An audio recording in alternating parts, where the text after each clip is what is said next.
Tomorrow could see the beginning of the end of acid house parties. With the police seemingly powerless, in 1990 Tory MP Graham Bright entered the fray.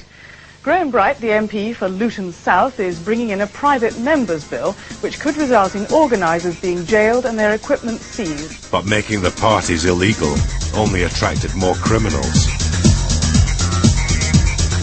I was kidnapped 3 times by 3 different groups. So, I had shotguns in my mouth, and, which was very, very, very scary. On that particular occasion, I've got to admit, I cried my eyes out. I think in a way we failed because we drove it underground. And when we drove it underground, there was far more dangers, and there was far more thuggery, and there was extortion. We're only trying to do some parties, and that's what I would say to them. We're only trying to do some parties, man. It's no big deal.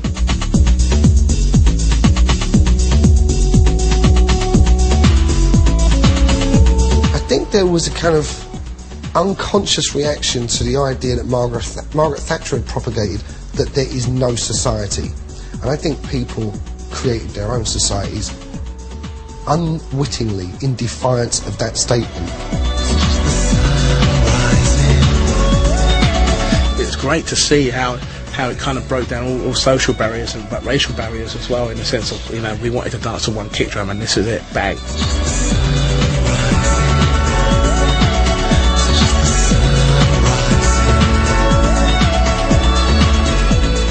During that time, when we named ourselves, when they used to build those big London orbital raves where you'd drive around the sort of Potter's Bar service station, ringing up a secret number and finding out where the next rave was. And they were sort of marching around the M25 towards us until one appeared about 2 miles away from our front door, which was crap, actually. It was a crap party.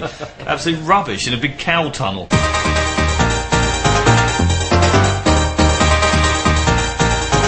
Inspired by Chicago house, Detroit techno and the M25 rave scene, Orbital's chime signalled Britain's total mastery of the new dance music. Yeah, I can turn that on and off, and that brings that sound in and out. These are MMT8s, these are what we use live. They're basically little hardware sequencers. They work in a system of, each machine has 8 loops, 8 different pieces of music if you like, that they're all loops around in time, but then each machine has 100 of these groups of 8. This is all sort of going around. I might think, let's have some drums. And let's change the sequence at the same time. So I'll push that along. And there we are into another part of the song, This is going around, it's a different pattern now, hence the different tune. Might do something like this, put the bass line in, take the drums out, and then sort of prepare myself for something a bit bigger, and bring all the drums back in. And there we go, chime, in a live fashion. So you place that on there, it's got the sampler playing that, and then I've got the mixing desk, and you can then, you can mess around with the sound.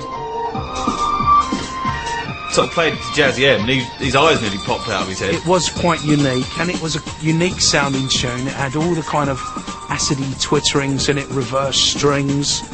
Matt, it was just a great record, very, very original. He was listening to it on headphones, and he was selling all these records on a Friday evening to all the DJs, and he said, look, I can't play it out loud, I've got to, be selling people things. He listened to it and went, hang on a minute, whipped his records off and played it, and just stood there laughing. All these people going, oh, I'll have one of them, oh, I'll have one of them, oh yeah, I'll have one of them, and all these DJs asking for it, saying, you can't have it, it's a tape. The only way to actually cut that record was from that cassette, which I did. But it actually came out slow, because I recorded it on my dad's tape deck, which actually ran slightly fast, so it's actually like a couple of BPM slower than it was supposed to be. When we actually licensed it to FFRR, because Pete Tong went after it to sign it up, to save kind of face and embarrassment, we put the cassette onto a DAT, a digital audio tape, to actually then sell to him, so it wouldn't look too cheap. That's the greatest example of how it all goes right from signing a 12-inch record that ends up being a 10-year career, and they're on their 7th album. That was the actual Ozone logo there, and this is the only TP, as you can see, Chime 122, Deeper, the B-side. Have you got some? I've got one. Yeah, I don't even know whether I've got one of these. They're worth 50 quid now. It's like, Jesus, I wish I had a packet full of those. I don't think anyone's ever got close to them, you know. And that Chime record was just so different, and to see those two guys standing on top of the pops doing absolutely initial, when all around was like Rick Astley or whatever was on at the time, I can't remember as well, and they were just standing there like, dun, dun, dun, dun, dun, you know. It's just like brilliant. It was tops.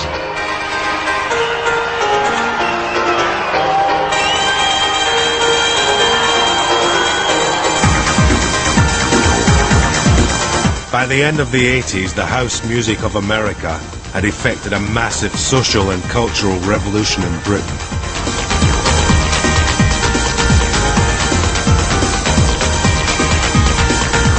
Over the next 10 years, it was to show no sign of stopping.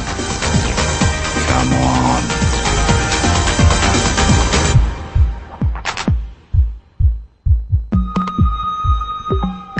The book Pump Up the Volume, priced $9.99, and the official double CD History of House featuring tracks from the show are in the shops now. To order your copy, call 0870 1234 344 or click on to channel4.com/shop.